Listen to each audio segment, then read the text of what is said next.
Semua, Sore. di sini kami akan mempresentasikan hasil kelompok kami yang berjudul Taksonomi Bloom. Perkenalkan, saya Merlin Sebiring sebagai moderator.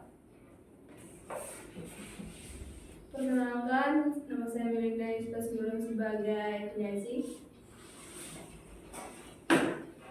Perkenalkan, saya Sepnopian Putritarigan sebagai penyaji. Perkenalkan, saya Nova Desari sebagai penyaji. Untuk materi yang pertama akan disajikan oleh penyaji.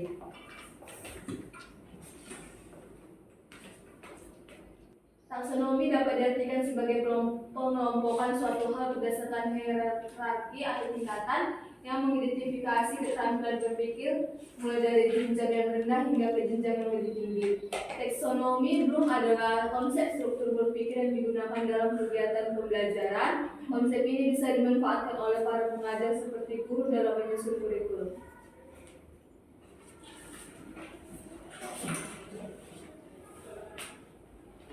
Perbedaan taksonomi Bloom yang belum direvisi dengan yang sudah direvisi.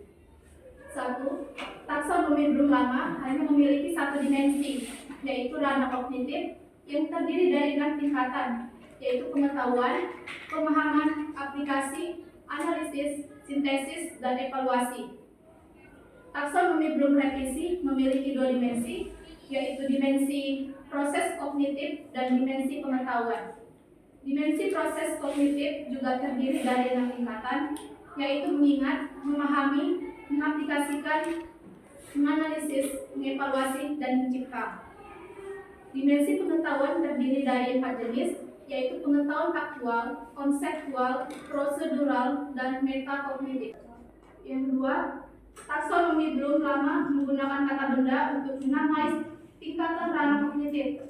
Sedangkan taksonomi Bloom revisi menggunakan kata kerja untuk menunjukkan aktivitas kognitif yang dilakukan oleh siswa. Misalnya, pengetahuan menjadi mengingat, pemahaman menjadi memahami, dan seterusnya. 3. Taksonomi Bloom lama menempatkan pengetahuan sebagai tingkatan terendah dan evaluasi sebagai tingkatan tertinggi dalam ranah kognitif. Sedangkan taksonomi Bloom revisi membalik urutan tersebut, yaitu mencipta sebagai tingkatan tertinggi dan mengingat sebagai tingkatan terendah. Hal ini menunjukkan bahwa taksonomi Bloom revisi lebih menekankan pada kemampuan siswa untuk menghasilkan produk kreatif dan inovatif berdasarkan pengetahuan yang dimilikinya.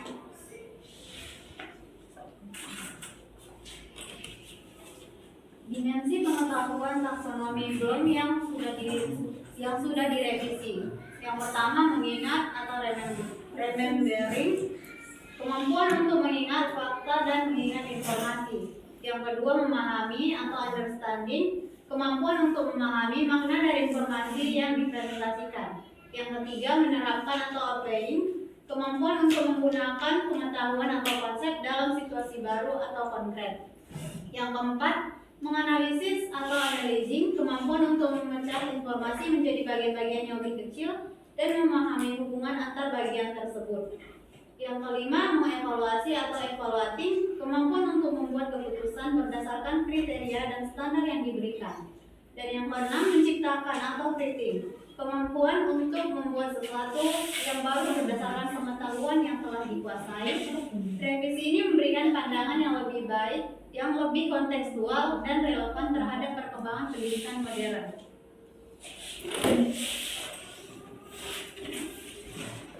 Sekian hasil presentasi dari kami. Bagi teman-teman yang ingin bertanya, kami persilahkan. Baiklah, di sini kami akan menjawab pertanyaan dari teman-teman.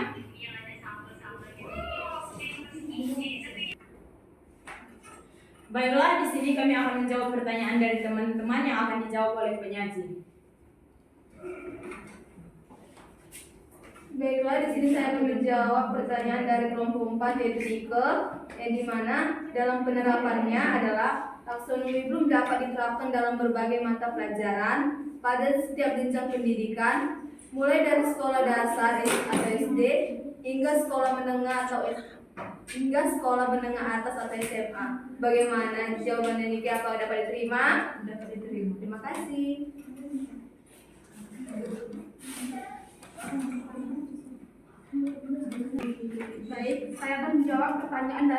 sah dari kelompok 2. Penggunaan taksonomi Bloom dapat membantu mengukur ketercapaian hasil belajar mahasiswa.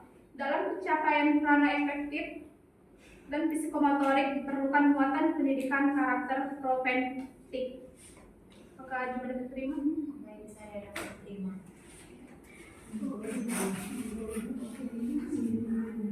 Baiklah, di sini saya akan menjawab pertanyaan dari Dewi dari kelompok 3. Cara menggunakan taksonomi Bloom pada konsep merdeka belajar, yaitu yang pertama menentukan tujuan pembelajaran, yang kedua menentukan kompetensi pembelajaran, yang ketiga menentukan ranah kemampuan intelektual siswa, yang keempat menggunakan kata kunci yang tepat, yang kelima menentukan media pembelajaran, yang keenam merdeka belajar dapat mengembangkan pola pikir siswa, dan yang ketujuh mengingatkan kecerdasan siswa. Bagaimana Dewi? Dapat diterima? Jawaban saya terima kasih. Terima kasih. Sekian presentasi kami. Jika ada kata-kata kami yang kurang berkenan, kami meminta maaf. Sekian dan terima kasih.